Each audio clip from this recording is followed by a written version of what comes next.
नमस्कार और सुप्रभातम प्यारे विद्यार्थियों। एमडी स्कूल राउत सर की ऑनलाइन क्लासेस में आपका स्वागत है। आज अपने जो इतिहास का टॉपिक रहेगा वो रहेगा चतुर्थ बौद्ध संगीति। 4 बौद्ध संगीतियां जिनका आयोजन कहां कहां हुआ था, किन के शासनकाल में हुआ था, क्या मुख्य बातें रही थी, इनका अपने आज अध्ययन करेंगे। तो इससे पहले मैं आपको बता देता हूं कि 483 ईसा पूर्व में 483 ईसा पूर्व में महात्मा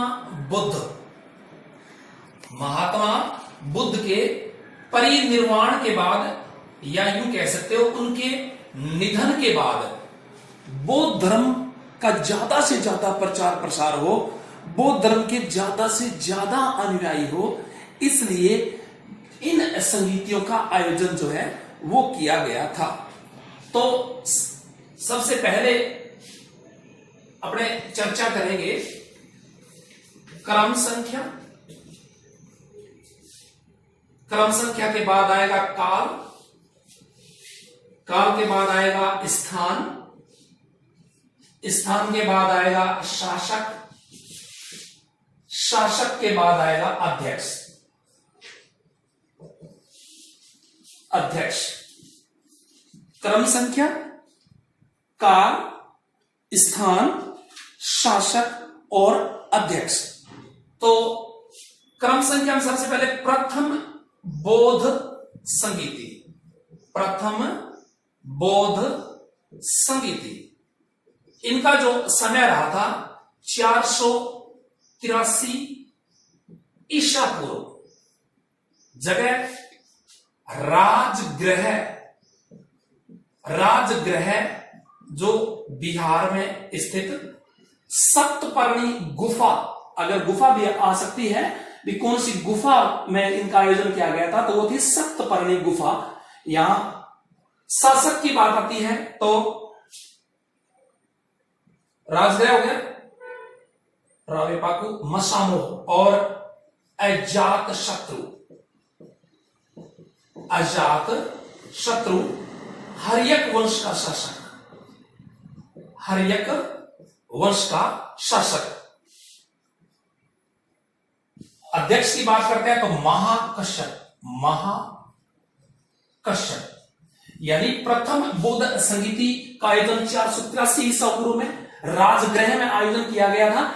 और किनके शासनकाल में? अजात शत्रु जो हर्यक वंश का शासन और महाकश्यप की अध्यक्षता के अंदर इनका आयोजन किया गया था। मुख्य जो बात रही थी प्रथम बौद्ध संगीति के अंतर्गत, तो सुत्त पिटक,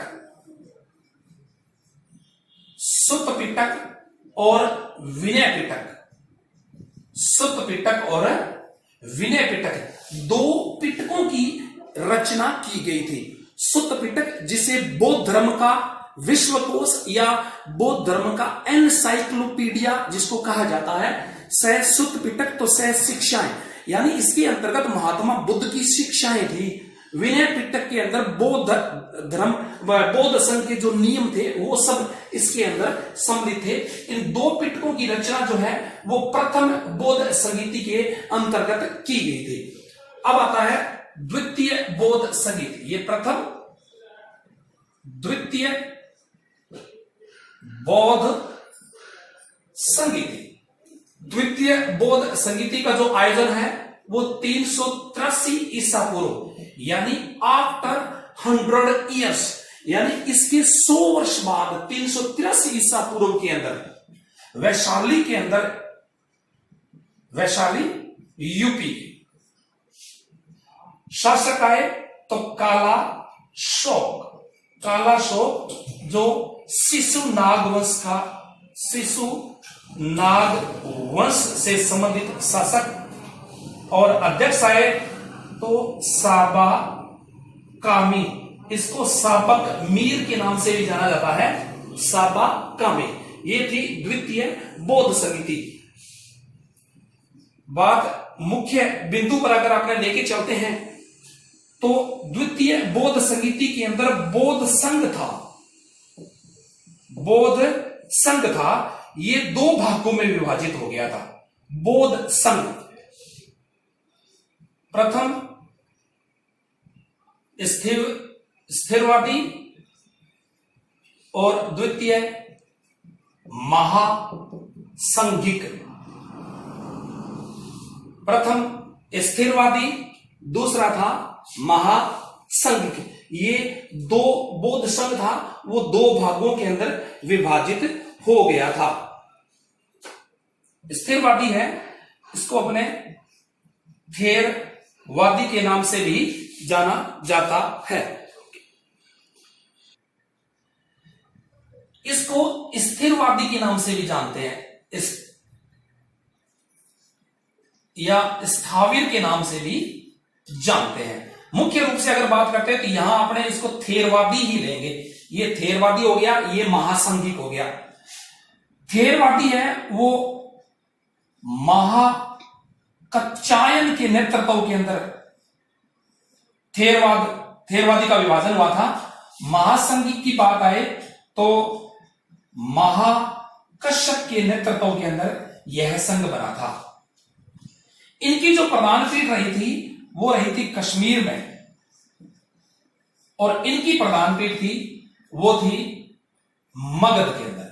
मगध 16 महाजनपदों में सबसे शक्तिशाली महाजनपद मगध की प्रारंभिक राजधानी राजगीर या राजगाह रही थी। तो बौद्ध संघ जो है वो दो भागों में विभाजित हो गया था। एक तो था थेरवादी और एक था महासंघिक। ये दो भागों में विभाजित हो गया था। थेरवादी महाकच्चायन के नेतृत्व के अंदर, जबकि महासंघिक जो था वो महाकश्यप के नेतृत्व के अंदर विभाजित हुआ था। इनकी जो प्रधान पीठ थी वो कश्मीर में रही थी, जबकि इनकी प्रधान पीठ थी वो थी मगध के अंदर। अब अपने आगे चर्चा करते हैं तृतीय बौद्ध संगीति की। तृतीय बौद्ध संगीति की 251 ईसा पूर्व काल के अंदर पाटलिपुत्र स्थान का नाम आए बिहार के अंदर। पाटलिपुत्र की स्थापना उज्जैन ने की थी। हमने चर्चा की थी मगध की प्रारंभिक राजधानी राजगाह या राजगीर रही थी। तो बाद में क्या है कि मगध की राजधानी पाटलिपुत्र को बढ़ा दिया गया था। सम्राट या शासक की बात करें तो अशोक, मौर्य शासक अशोक के शासन काल के अंदर इस समिति का आयोजन किया गया था। और अध्यक्ष की बात आए तो मोगलीपुत्र तिष्य की अध्यक्षता के अंदर इस तृतीय बौद्ध समिति की का आयोजन किया गया था। मुख्य रूप से अगर बात करते हैं तो इसमें अभिधम पिटक की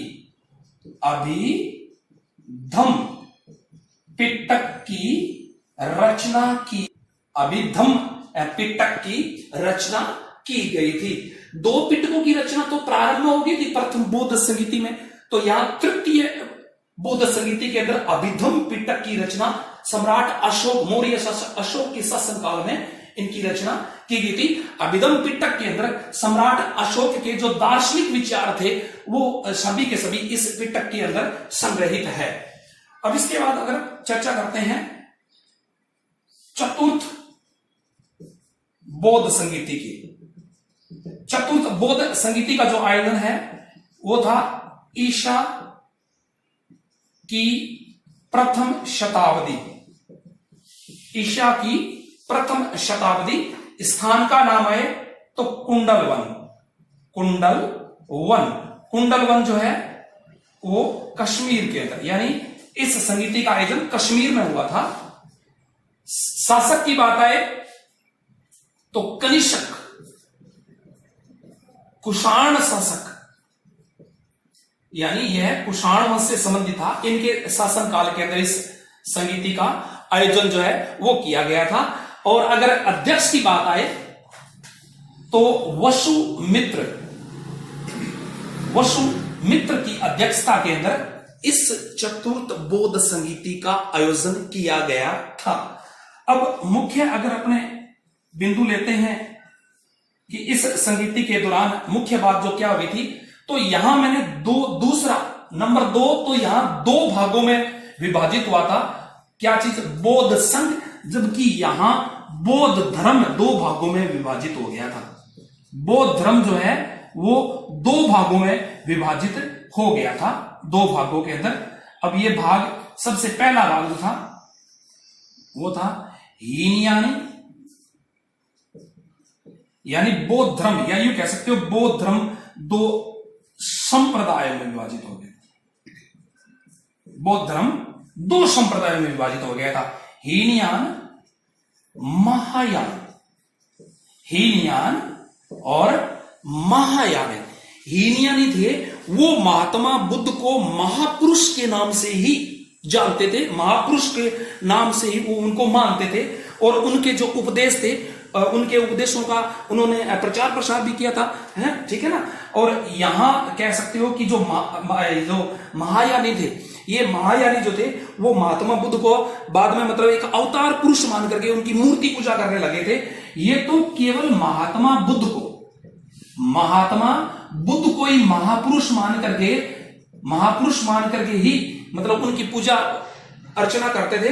जबकि जो महायानी थे ये बाद में महात्मा बुद्ध को एक अवतार पुरुष मान करके उनकी मूर्ति की पूजा करने लगे थे, उनकी मूर्ति की पूजा करने लग गए थे। तो ये प्यारे बच्चों, ये थी चतुर्थ बौद्ध संगीतियां, चारों विचारा। याद करने का अगर सबसे बेस्ट जो तरीका है वो मैं आपको बता देता हूं। इसका आप पहला अक्षर पकड़िए। आप जैसे स्थान का अगर नाम आए तो रावे पाकू स्थान का नाम, राजगृह, वैशाली, पाटलिपुत्र, कुंडल। अगर सम्राट की बात आए तो अक्का अक, यहां कोट रहेगा ए का अका ए अजाशत्रु का काला शोक, ए अजाशत्रु का काला शोक, ए अशोक और कै कनिष्क। और अगर अध्यक्ष की बात आए तो मैं सा मो मसा मो, यहां अध्यक्ष का रहेगा मैं सा मो व। मुख्य बात जो मैंने आपको बता दी, सुत्त पिटक, विनय पिटक सेकंड के अंदर बौद्ध धर्म 2 भागों में विभाजित हो गया था, स्थविरवाद और जिसे थेरवाद भी कहा जाता है, थेरवाद और महासंघिक। तृतीय में अभिधम पिटक आ गया, और चतुर्थ के अंदर जो आएगा वो बौद्ध धर्म 2 संप्रदायों में विभाजित हो गया था, हीनयान और महायान। हीनयानी थे वो महात्मा बुद्ध को महापुरुष मानते थे, जबकि महायानी जो थे वो बाद में मूर्ति पूजा, महात्मा बुद्ध को एक अवतार पुरुष मान करके उनकी मूर्ति पूजा जो है ना वो करने लगे थे। Okay, thank you. ओके।